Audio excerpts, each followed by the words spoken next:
Isang mapagpalang araw sa ating lahat mga kapatid. Ako muli si Adrian Fernandez ng Batch 3 at itong aking daily devotion. At ngayong araw ay pag-uusapan natin ay kung ano ang kahalagahan ng pagiging malinis na kasangkapan ng Diyos o ransom. At ang ating Bible verse ay mula sa Titus chapter 2 verse 14.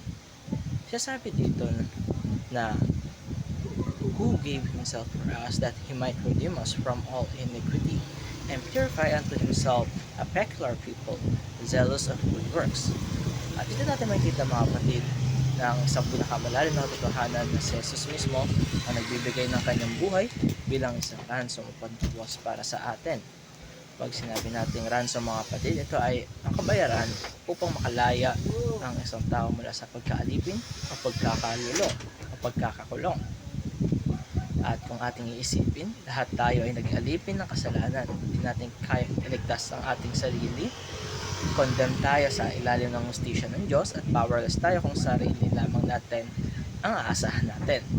Pero dahil sa pagmamahal ng ating Panginoon, si Jesus ay nag-alin ng kanyang dugo bilang ransom, hindi sa kaaway, kundi sa Diyos, upang masayahan ng hustisya at tayo ay matubos. Kaya mga kapatid, mayroon tayong mga bagay na matutunan dito. Unang-unay, Jesus ransom us from slavery to sin. Natin mga kapatid, tayo ay alipin ng kasalanan. Marami sa atin ang nabubuhay sa guilt, sa bisyo, at sa mga maling gawain na paulit-ulit nating nagagawa. Pero dahil sa ginawa ni Kristo sa krus ng Kalbaryo, ay pinalaya niya tayo. Kaya tayo kailangang manatili sa gapos ng kasalanan. Kalaway, Jesus ransom us by His blood. Hindi pera, hindi ginto, hindi mabubuting gawa na nagligtas sa atin, kundi ang mismong dugo ni Jesus. Ito ang kabayaran na tinanggap ng Diyos para sa ating kaligtasan.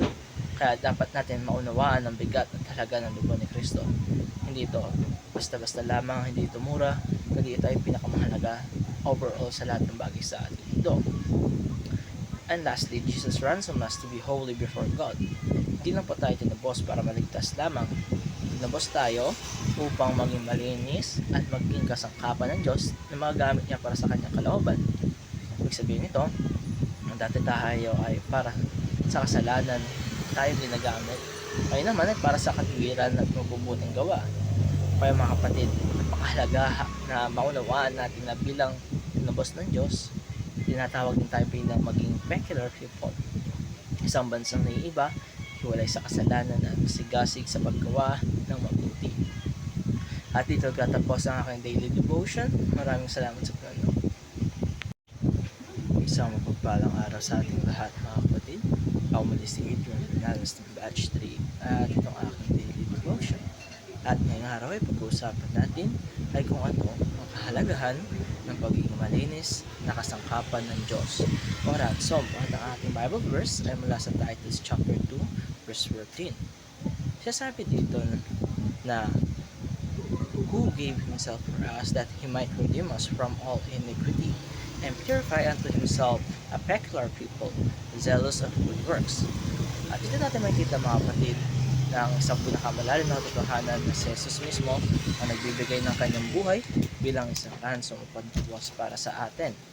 Pag sinabi nating ransom mga kapatid, ito ay ang kabayaran upang makalaya ang isang tao mula sa pagkaalipin o pagkakalulong o pagkakakulong.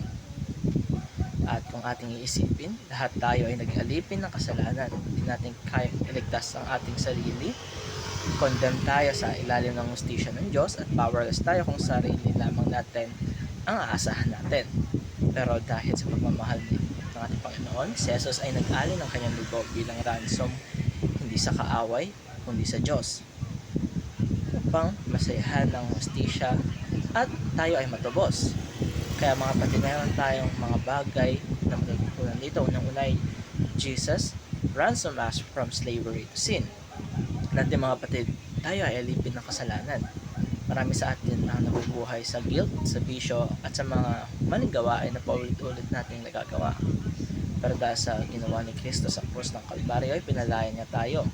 Kaya tayo kailangang manatili sa gapos ng kasalanan. Kalaway, Jesus ransom us by His blood. Hindi pera, hindi ginto, hindi mabubuting gawa na nagligtas sa atin, kundi ang mismong dugo ni Jesus. Ito ang kabayaran na tinanggap ng Diyos para sa ating kaligtasan. Kaya dapat natin maunawaan ang bigat at halaga ng dugo ni Kristo. Hindi ito basta-basta lamang, hindi ito mura, kundi ito ay pinakamahalaga overall sa lahat ng bagay sa ating mundo. And lastly, Jesus ransom us to be holy before God. Hindi lang po tayo tinubos para maligtas lamang. Tinubos tayo upang maging malinis at maging kasangkapan ng Diyos na magagamit niya para sa kanyang kalooban. Ibig sabihin nito, ang dati tayo ay para sa kasalanan tayo ginagamit. Ngayon naman ay para sa katwiran at mabubuting gawa.